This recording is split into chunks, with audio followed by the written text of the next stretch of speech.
Hi, welcome to Two Batches. Two Batches Cooking is about home style with ease. I'm Maria. And I'm Rosemary. Welcome in. Let's go inside and get started. Amen, sister. Amen. Woo! Today we have two great recipes for you. I am making Grandma Shug's Detroit Cheeseball, which is so good, and it is a party workhorse, and you are going to love it. L-U-V it. I love it. I'm looking forward to that. I'm going to make some rhubarb freezer jam, but it actually has strawberry and pineapple in it. So we will have some cheese ball and fresh jam to share with you in just a little bit. Ooh, yummikins. Welcome in, everybody. Here we go. Okay, I'm going to bring you today Grandma Shug's Detroit Cheeseball. So my grandmother made this cheese ball at holiday time, party time, and this is just a staple, and whenever someone eats this cheese ball, they ask for the recipe. It goes without fail.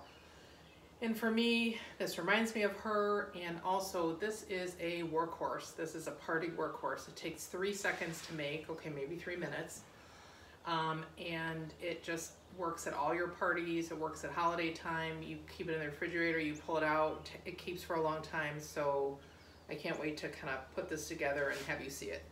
So basically this is just, make sure your cheeses are room temperature. So these are 2 8-ounce packages of cream cheese that are softened.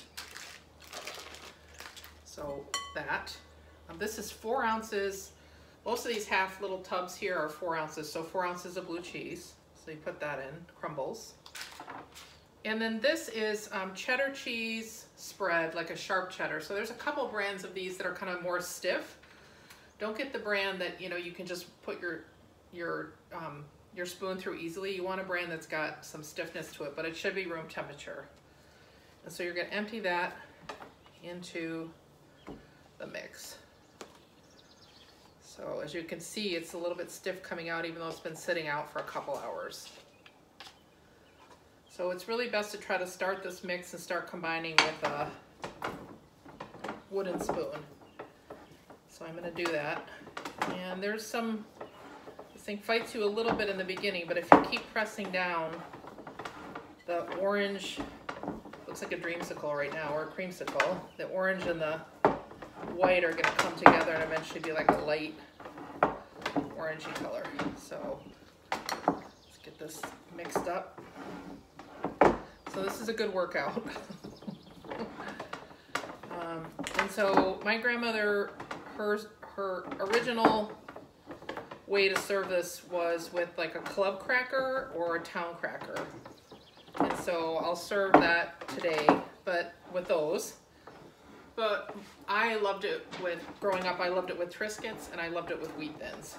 And we also used to take our holiday time kielbasa, which was really good, and slice it. We would put the Triscuit, we would put this on top of it, and then we would put a slice of the kielbasa on top of that. So that's just another way of doing this. Okay, so we've got that kind of half mixed up, and to that I'm going to add 1 tablespoon of lemon juice, and I'm going to add a dash of garlic salt, just put a little bit in there, and I'm going to add a dash of Worcestershire sauce.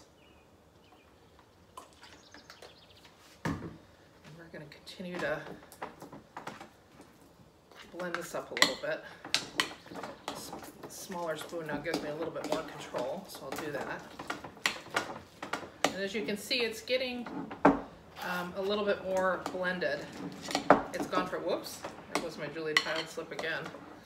It's gone from kind of an orange and white to a nice kind of creamy orangey color. So once this is combined,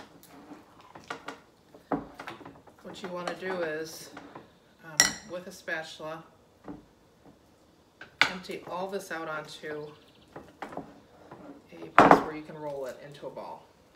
And we may have the ability to do a couple of these today because that's a lot of cheese. So let's do it. I'll show you the 2 ways that she would do this. So one is, you know, you'll stick this in the refrigerator for a couple hours when we're done, but one would be to fold it into a ball like this. A little bit sticky as you're working with it. And my grandma would also get a little bit inventive, and so she made it into a log as well. So log, ball, ball, log. So, and here's kind of the last piece that she would always add to this cheese ball.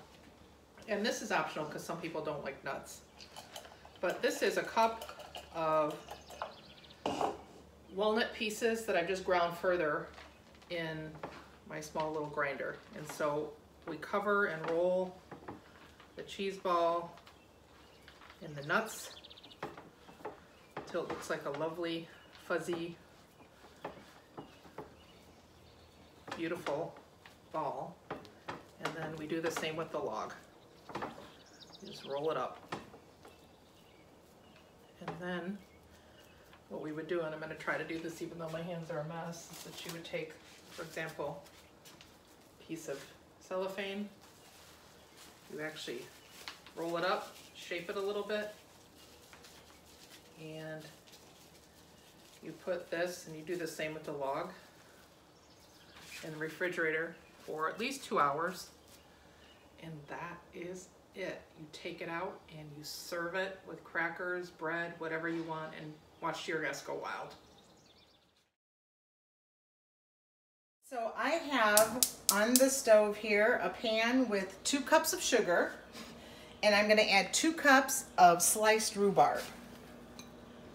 Now, even if you're not a rhubarb fan, I mean, rhubarb is kind of bitter or sour, but this with 2 cups of sugar and the other flavorings, it's just delicious. So I have also a small can of crushed pineapple, not drained. So what I'm going to do is just mix this up and slowly cook it till the rhubarb starts to get tender. And then the secret ingredient for before we put it in jars is to add a small package of Jell-O. I chose strawberry, but you can use cherry, raspberry, you know, whatever your preference is. It just is the final part. There's just the simple ingredients. So we have sugar, rhubarb, pineapple, crushed pineapple, and Jell-O. And you get homemade freezer jam. We'll put it in little jars. Once it is at room temperature, you can stick it in the freezer. It's good. It'll last for over a year. When you take it out, it's good at least for a month in your refrigerator. So I have been occasionally stirring this rhubarb jam mixture. It's been cooking for almost 20 minutes. The rhubarb has softened. It's starting to just disintegrate, fall apart. And the final step is to add a small package of Jell-O. So I'm adding strawberry Jell-O. Going to mix it up very well. Oh, I wish you could smell how wonderful the strawberry and pineapple smells. So we have it. So I am going to turn this off, and I have prepared some little jelly jars, and we will get this into the jars and ready for the freezer. Just let it cool off just for a minute or two. Now I have some jelly jars. I actually also have some of the wee yogurt jars. I just can't get myself to throw these away. They're so cute. So I'm not certain how many jars we're going to get out of this batch, but I have 4 jelly jars and some the other jars so that we can use it. And what you want to do, you want to make sure, it would be good if you had a ladle, a wide mouth ladle, but I have a wide mouth jar. No, funnel. A wide mouth funnel, but I do have a small ladle that fits in the jars. You don't want to fill it all the way to the top, just to the rim.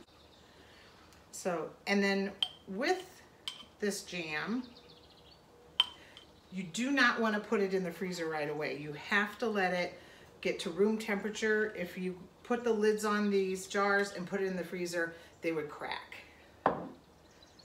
I did wash the jars in boiling water, and I have the canning lids to secure it. But it looks like we will get 3 full pint jars and with a little extra. And the extra I'm just going to put in one of the yogurt containers so we can have this as our trial, because you got to taste what you make.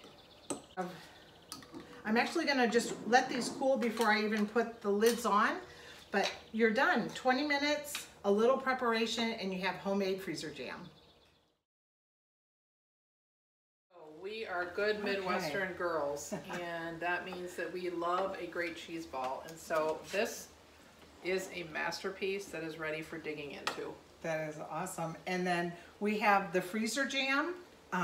It was made about an hour ago, so it's still a little warm, but it's almost room temperature, but it's still edible. You don't have to freeze it to eat it first. And of course the rosé. And of course. So I'm actually gonna make a little cracker for each one of us. So I'm gonna serve us this. And so these are, my grandmother used to serve these on just the town or club crackers. So these are town crackers.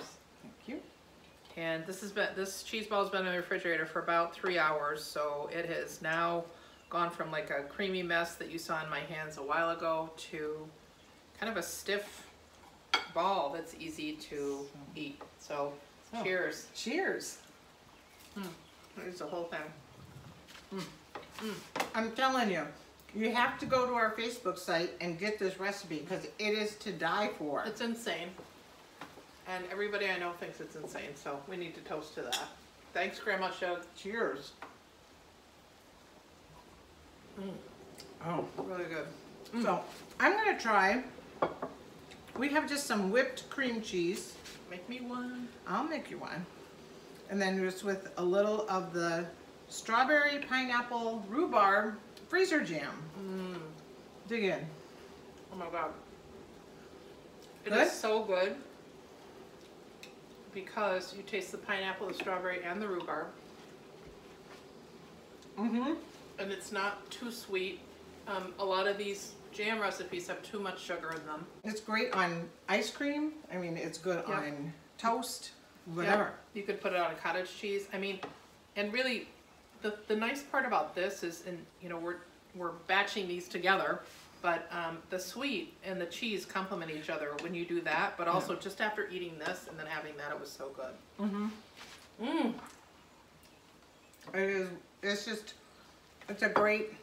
It's not just for holidays. It's every day should be a holiday. Enjoy. Do something good for you and your family. So this And is just have fun. This is what we did when we were little, just because you have to make things more delectable. A sandwich. You make a sandwich, Cheese sandwich. right? Well, thank you. You're welcome. Oh my God, thank you. So we've now delivered to you 2 more batches, and you know, we always want to deliver you very good and tasty recipes that you don't feel like you have to run out and get a lot of special ingredients for, but you feel are good and tasty and easy. Right? These are foolproof. So Yeah. we're gonna toast to you and to ourselves and continue on with our rosé and our cheese ball. And our jam. See you next time. Take care. 2 batches.